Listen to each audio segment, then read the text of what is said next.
I thought I was about to make my husband's day unforgettable, but what I saw at the entrance shattered everything.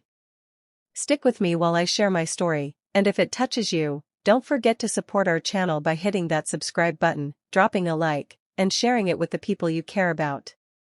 My name is Lena, and I had been planning a small surprise for my husband, Dax. I wanted to see his smile and make him feel special. I walked into his workplace lobby, full of excitement, but the moment I saw him, my heart stopped. Dax was holding hands with another woman. Her name was Mira, and they looked so close, laughing like nothing mattered. I froze. Shock and disbelief hit me all at once. My chest felt heavy, and my stomach sank. I couldn't understand how someone I trusted completely could do this. All the promises, all the love I gave, it seemed meaningless now. I wanted to scream, cry, and run away at the same time. But I knew I couldn't just leave it like this. My mind raced. He was going to regret this, and I needed to find a way to make him see what he lost. I slipped out of the lobby without anyone noticing, my hands shaking as I locked the car door behind me. My heart pounded so hard I thought it might burst. I sank into the seat, trying to breathe, but the images of Dax and Mira kept replaying in my mind. I remembered the nights he promised he would never hurt me, the times he said I was the only one he needed.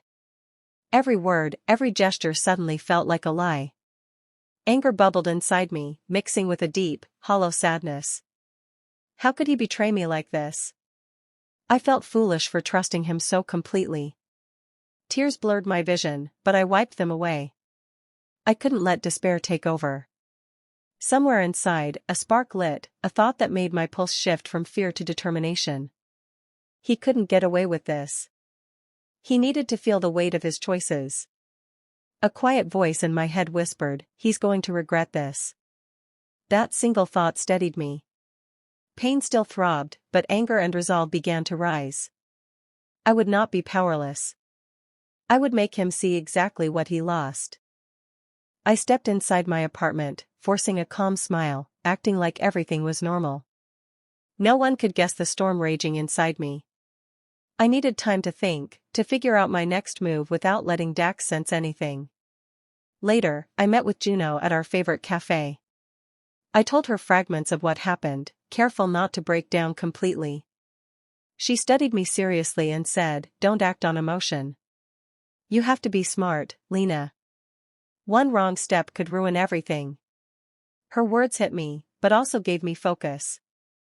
Back home, I began paying attention to Dax's habits. When he left, where he went, who he called, little details that didn't match his stories. Every discrepancy I noticed made the picture clearer. He had built this double life carefully, thinking I would never see through it. Anger simmered, but it was controlled now, sharpened into purpose. I sketched mental plans, considering how to make him face the truth without giving him time to hide. The idea of revenge was no longer just a thought, it was becoming a strategy. I would confront him, and I would win. He wouldn't escape this. I started keeping track of every detail Dax thought I wouldn't notice.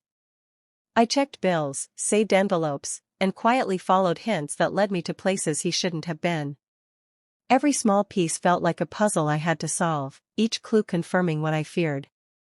Some nights, I stayed awake, scrolling through notes and receipts, my eyes burning from exhaustion. I cried quietly in the dark, wishing I could rewind time or erase the pain. The apartment felt emptier than ever, even when I wasn't alone.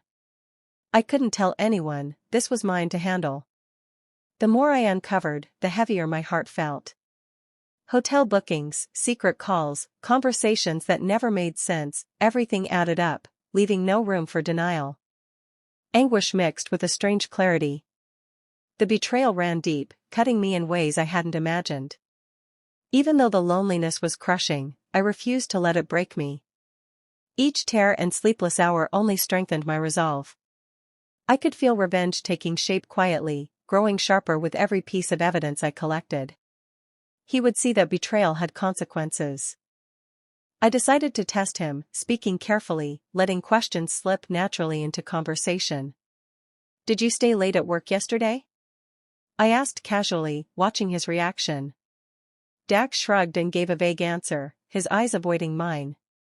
I tried another approach, mentioning a small detail I had noticed, seeing if he would explain. He laughed it off, making me doubt myself for a moment. But something in his tone didn't sit right. It was smooth, practiced, and dishonest. He twisted my words, making me feel guilty for even asking. Every denial, every excuse, was meant to confuse me, to make me question my own instincts. I felt a mixture of frustration and disbelief. The subtle approach wasn't enough. My patience thinned, and anger began to rise, hot and sharp. I realized hints and questions would not make him confess. I clenched my fists, my mind racing. If I wanted truth, I would need a stronger plan. Subtlety had failed. It was clear now, I couldn't rely on him to admit anything willingly. I had to take control and confront this betrayal head-on. I began setting small traps, carefully arranging moments that would reveal the truth without him realizing. I canceled dinner plans at the last minute, leaving him stranded and anxious. I showed up at locations he frequented, pretending to be coincidentally nearby, just to see who he met. Each time, I caught glimpses of Mira, their casual closeness fueling the fire inside me. Watching him squirm under the weight of his lies gave me a strange sense of control. I was no longer just a victim, I was reclaiming power over the situation he thought he controlled. Even as I acted, a pang of guilt hit me. Was I stooping too low? Was I losing myself in this scheme? But I pushed it aside, knowing that survival meant being clever. I had to outsmart him, or his deceit would continue unchecked. The thrill of turning the tables was sharp, almost intoxicating. Every move I made drew me closer to exposing him, and every hidden glance reminded me why I couldn't stop. For the first time since discovering his betrayal, I felt like I was no longer helpless. Dax's behavior grew bolder. I noticed him hurriedly deleting messages and rearranging things whenever I walked into a room. It was clear he thought he could continue without being caught.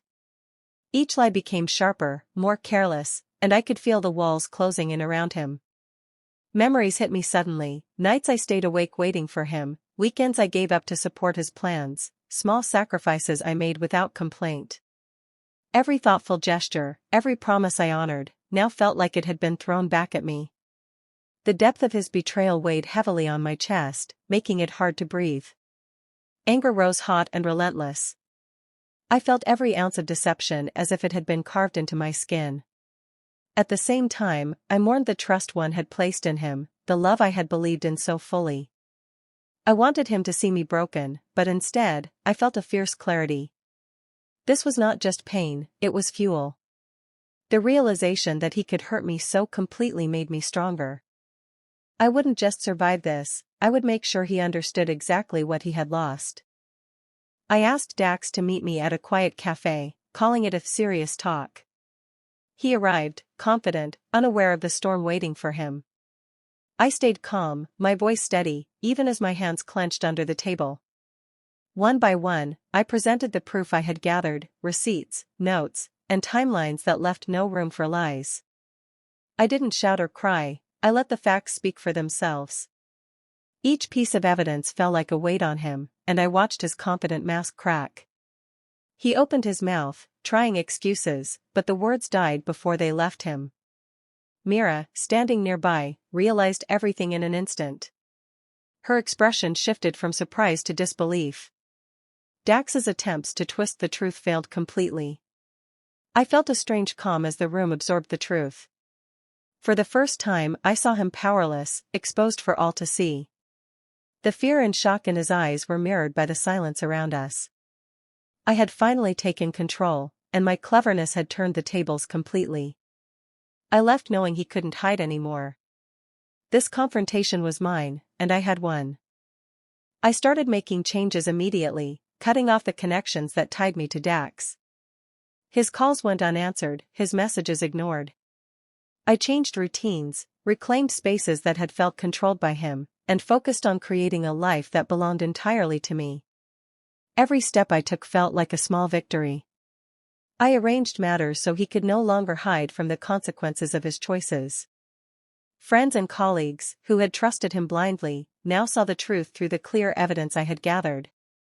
His power over me dissolved, and I felt the weight lift from my shoulders.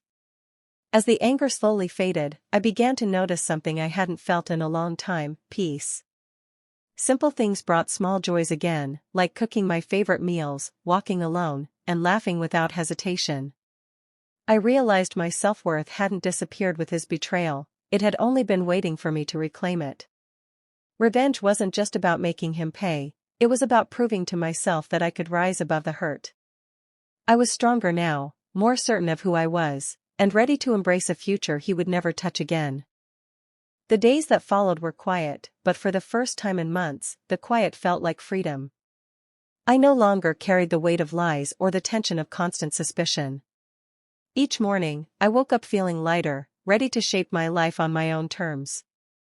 I reflected on everything I had endured, the shock, the heartbreak, the sleepless nights, and realized how much I had grown. Betrayal had hurt me deeply, but it had also shown me my own strength. I could survive, adapt, and reclaim what was mine. I focused on the little things that mattered to me, friends who truly cared, passions I had ignored, and moments of peace that had seemed impossible before. Life wasn't perfect, but it was mine, and that mattered more than anything. Looking back, I understood the lesson clearly. Sometimes the person you love the most is the one you must let go, and trust me, it feels like winning your life back. Letting go didn't mean giving up, it meant opening the door to a future where I controlled my happiness, my choices, and my peace. For the first time in a long while, I felt whole again. Do you think I made the right choice by walking away from Dax and Mira, or should I have given them another chance? I'd love to hear your thoughts. Subscribe and hit the bell for more stories like this.